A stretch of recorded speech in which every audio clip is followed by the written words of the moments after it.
الحمد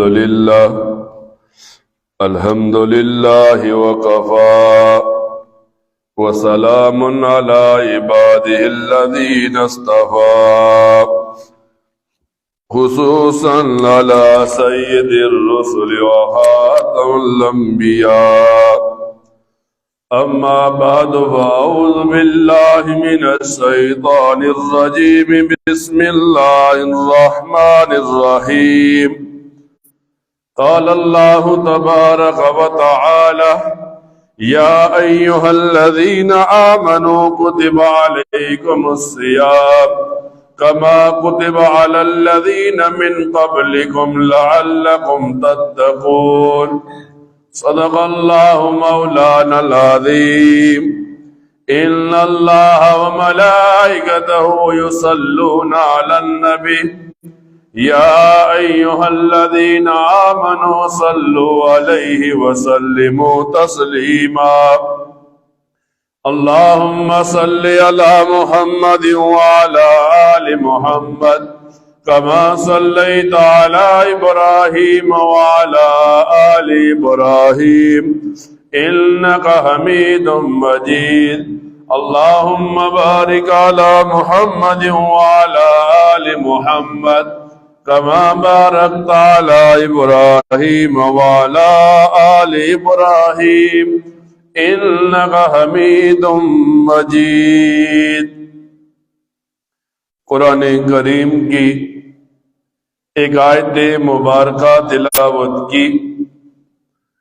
اللہ رب العزت ایمان والوں کو ایک فریضے کی دعوت دے رہے ہیں، اور اس فریضے کو شریعت میں روزہ کہا جاتا ہے.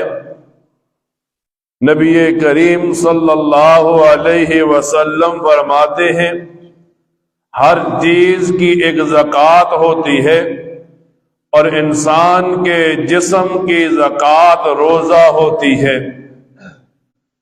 اب جب 11 مہینوں کے بعد اللہ تعالی ایک مہینہ جسے رمضان کہتے ہیں بھیجتا ہے، تو ایک مسلمان اس مہینے کے اندر صبح سے لے کر شام تک اللہ کو راضی کرنے کے لیے بھوکا پیاسا رہتا ہے، خواہشات نفسانیہ سے بچتا ہے. اور مسلمان یہ کام صرف اس وجہ سے کرتا ہے کہ اللہ تعالی راضی ہو جائے، میرے لیے جنت کا راستہ آسان ہو جائے. علماء کتابوں میں لکھتے ہیں دنیا کے اندر روزہ رکھنے والے کی 3 قسمیں ہوتی ہیں. 3 قسم کا روزہ لوگ رکھتے ہیں. فرمایا ایک روزہ وہ جسے صوم شریعت کہتے ہیں، وہ روزہ کے آدمی صبح سے لے کر شام تک بھوکا پیاسا رہتا ہے، خواہشات نفسانیہ سے بچتا ہے. اسے صوم شریعت کہتے ہیں کہ لوگ اس روزے کو رکھ لیتے ہیں، پھر کسی نہ کسی طریقے پر دن کو گزار لیتے ہیں، یہاں تک کہ مغرب کی اذانیں شروع ہو گئی، اس آدمی نے روزہ توڑ لیا، افطار کر لیا. اس روزے کو صوم شریعت کہتے ہیں جو روزہ فرض کیا گیا.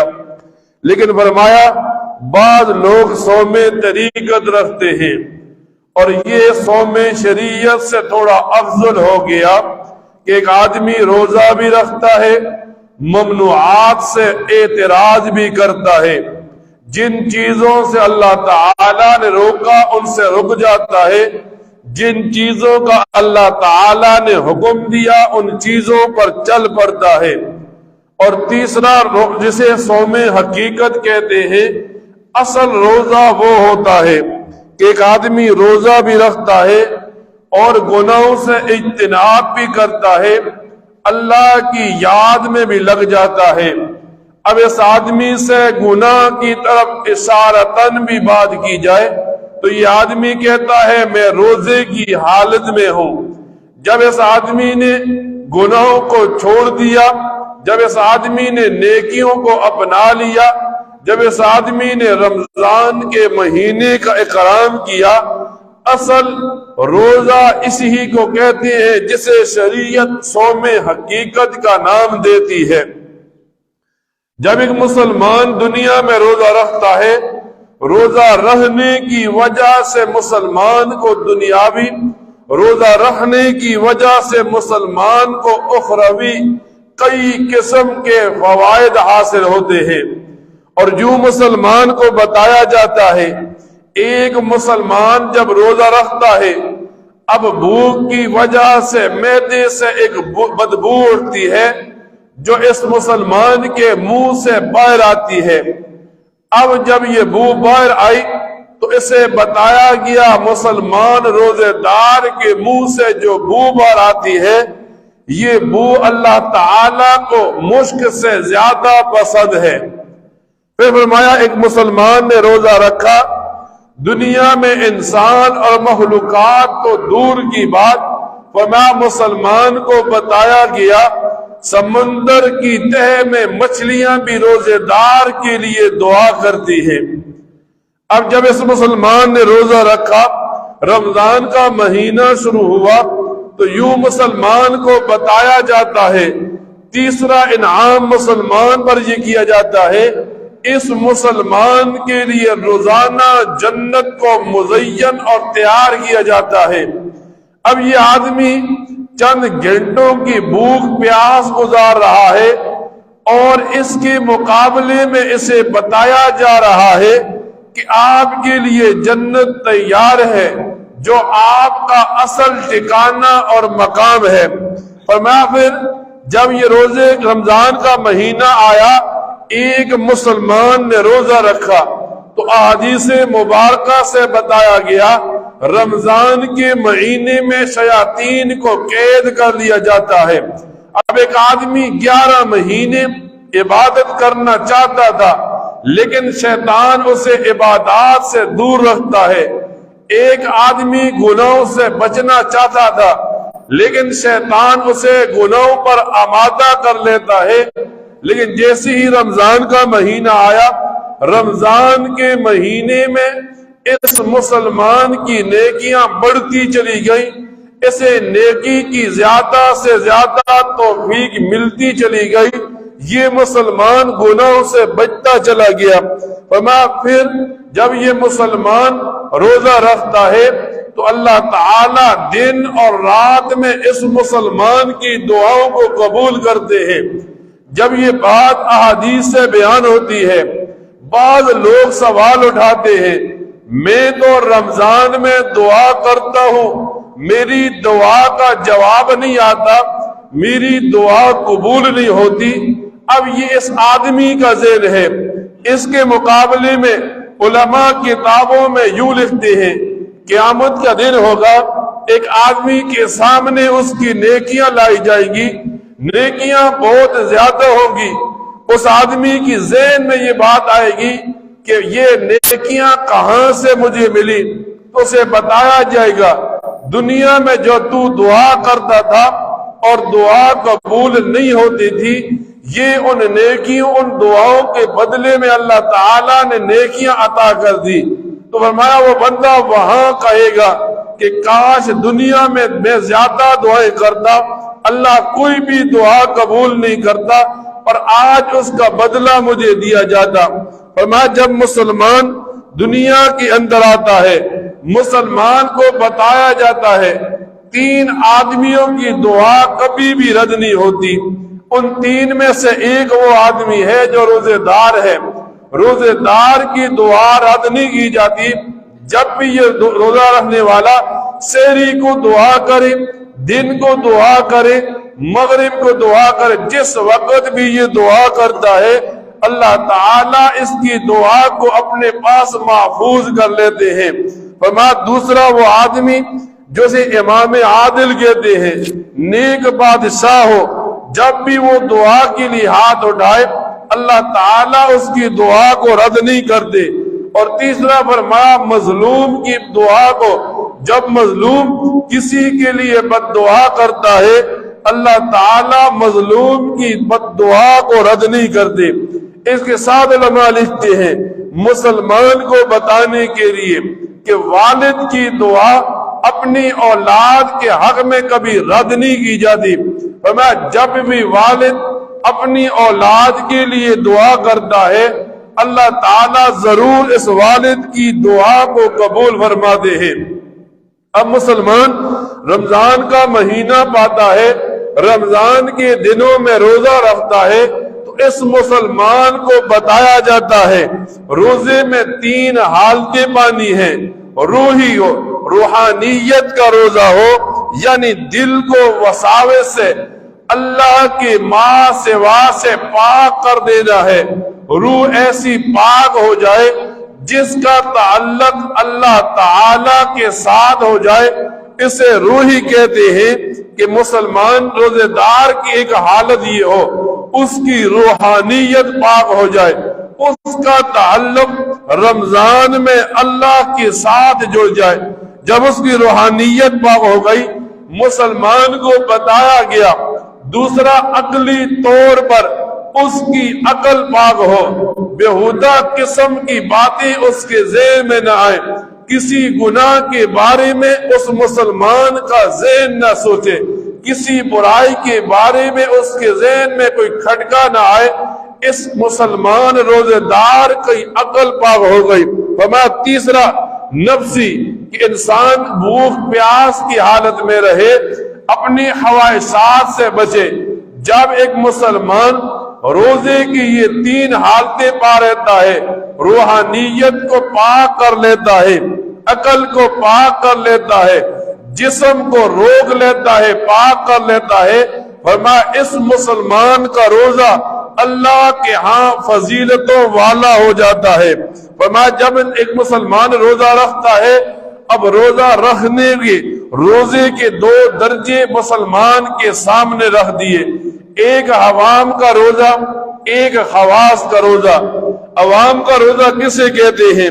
جیسے ہم روزہ رکھتے ہیں، صبح کھانا پینا بند کیا، صبح خواہشات سے تو بچ گئے، لیکن زبان کا گناہ ہم نے نہیں چھوڑا، زبان سے ہم نے جھوٹ بولنا نہیں چھوڑا، زبان سے ہم نے غیبت کرنا نہیں چھوڑی۔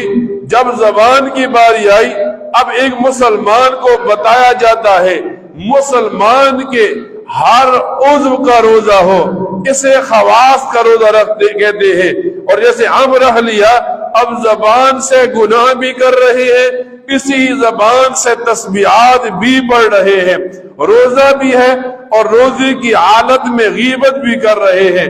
نبی کریم صلی اللہ علیہ وسلم کے سامنے رمضان کے مہینے میں 2 عورتوں کو لایا گیا، ان عورتوں پر موت کی حالت کا طاری تھی، پھر ان عورتوں نے الٹی کی، ان کے منہ سے خون اور گوشت کے ٹکڑے بہ پڑے۔ نبی کریم صلی اللہ علیہ وسلم نے فرمایا ان 2 عورتوں نے روزے کی حالت میں اپنے مردہ بھائی کا گوشت کھایا ہے، یعنی ان 2 عورتوں نے اپنے روزے کی حالت میں کسی مسلمان کی غیبت کی ہے۔ آج ہم روزہ رکھ لیتے ہیں اور زبان سے مزے لے لے کر کسی کی غیبت کرتے ہیں، کسی پر بہتان باندھتے ہیں، کسی کے بارے میں جھوٹ بول دیتے ہیں۔ اور میں کان کا روزہ ہو، کان ایک مسلمان کا جھوٹ نہ سنے، کان ایک مسلمان کا غیبت اور گانا نہ سنے۔ حدیث میں آتا ہے دنیا کے اندر ایک مسلمان کے کان نے گانا سنا، قیامت کے دن سیسا لوہا پگھلا کر اس کے کان میں ڈالا جائے گا۔ آنکھ مسلمان کی گناہ نہ کرے۔ آج کل کیا ہوتا ہے ہم روزہ گزارنے کے لیے موبائل کھول لیتے ہیں، موبائل پر ہم آنکھوں کا زنا کرتے ہیں، غیر محرم کو دیکھتے ہیں، ایک طرف مشقت اٹھائی، کھانا چھوڑ دیا، پینا چھوڑ دیا، اور ایک طرف ہم نے کیا کیا، ہم نے روزہ گزارنے کے لیے یا مجلس لگا لی جہاں غیبت اور جھوٹ شروع ہے، یا ہم اکیلے پن میں موبائل کھول کر بیٹھ گئے۔ اب غیر محرم کو دیکھ دیکھ کر ہم اپنا روزہ تباہ کر رہے ہیں۔ وہاں ایک مسلمان کو بتایا گیا عوام کا روزہ نہیں رہنا، خواص کا روزہ رکھنا ہے۔ اور جب بندہ نیکی کے ساتھ روزے کو رکھتا ہے گناہوں سے بچتا ہے تو یہ روزہ اس کے لیے نجات کا ذریعہ بنتا ہے۔ احادیث میں آتا ہے نبی کریم صلی اللہ علیہ وسلم فرماتے ہیں قیامت کا دن ہوگا، اللہ تعالیٰ قیامت کو حکم دے گا جا اور گنہگاروں کو جکڑ لے۔ اب جب وہ آگ پلٹے گی لوگوں کو پکڑنے کے لیے، بعض لوگوں سے وہ آگ 40 برس کے فاصلے پر ہو جائے گی۔ اب جب پوچھا گیا یہ کیوں ہے، فرمایا اس وجہ سے یہ لوگ گنہگار تو تھے لیکن دنیا میں روزے دار تھے۔ یوں آتا ہے حدیث کی کتابوں میں، نبی کریم صلی اللہ علیہ وسلم فرماتے ہیں ایک آدمی کو جہنم میں ڈالا جائے گا، اب جس طرف وہ جائے گا جہنم کی آگ اس سے 40 برس کے فاصلے پر بھاگے گی۔ اب جو جہنم کی آگ کو بھڑکانے والا مالک ہے وہ آگ سے مخاطب ہو کر کہے گا تو اس آدمی کو کیوں نہیں جلاتی؟